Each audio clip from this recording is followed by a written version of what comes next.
काश्तकार भाई, गंदम की फसल अगर आपको पिलाहट के अंदर नजर आ रही है, कुछ कमजोर नजर आ रही है, किसी भी वजह से आपकी फसल कमजोर हो गई है, आपको चाहिए कि आप अमाइनो एसिड का इस्तेमाल करें, फसल को ताकत दें। काश्तकार भाई, गंदम की फसल के अंदर अगर आप हरियाली लेके आना चाहते हैं, आप चाहते हैं कि आपके पौधे भरपूर खुराक बनाए, आपको भरपूर पैदावार दें, तो आपको चाहिए कि आप मैग्नीशियम का इस्तेमाल करें अपनी फसल के अंदर। काश्तकार भाई, गंदम के सिट्टे के अंदर अगर आप दानों की तादाद के अंदर इजाफा करना चाहते हैं, तो आपको चाहिए कि आप बोरान का इस्तेमाल करें। काश्तकार भाई, अगर आपके खेत के अंदर गंदम के पौधों का कद छोटा है या उनकी नोकें जल रही हैं, पत्तों की नोकें जल रही हैं, आपको चाहिए कि आप जिंक का इस्तेमाल करें।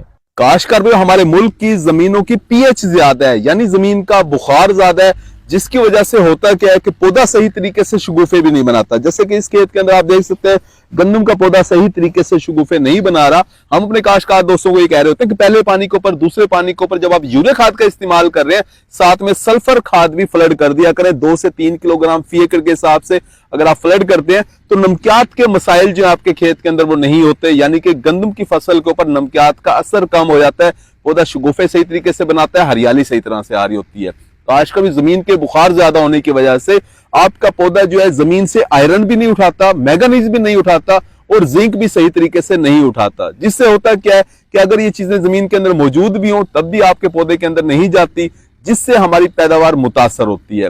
काश्तकार भी, सबसे बेहतरीन तरीका ये होता है कि आप इन छोटी छोटी चीजों का आप स्प्रे करवा लें, जिसे हम गंदम का फार्मूला कह रहे होते हैं। अगर ये सारी की सारी चीजें यानी amino acid, zinc, boron, iron, manganese, ये सारी की सारी चीजें अगर आप अलग अलग इस्तेमाल करते हैं तो आपका खर्चा बहुत ज्यादा बढ़ जाता है। एक हमने पैकेट तैयार किया जिसके अंदर ये सारी की सारी चीजें डाल दी हैं। जैसे कि इस पैकेट के अंदर अगर आप देखें तो इसके अंदर ये सारी की सारी चीजें आपको मिल जाती हैं।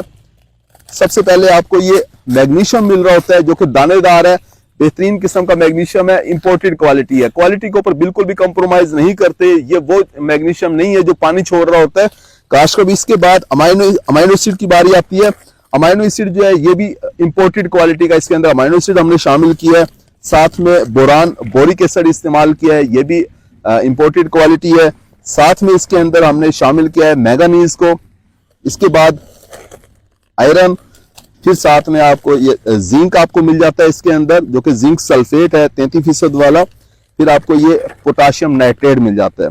काश्तकार, सारी की सारी चीजें बहुत ही सस्ती आपको मिल रही होती है, तकरीबन 100 रुपए का एक पैकेट है ये।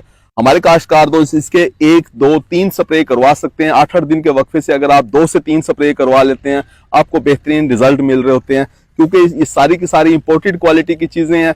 यही वजह है कि जो काश्तकार भी हमारे ये इस्तेमाल कर रहे होते हैं उन्हें बेहतरीन रिजल्ट हासिल हो रहे होते हैं।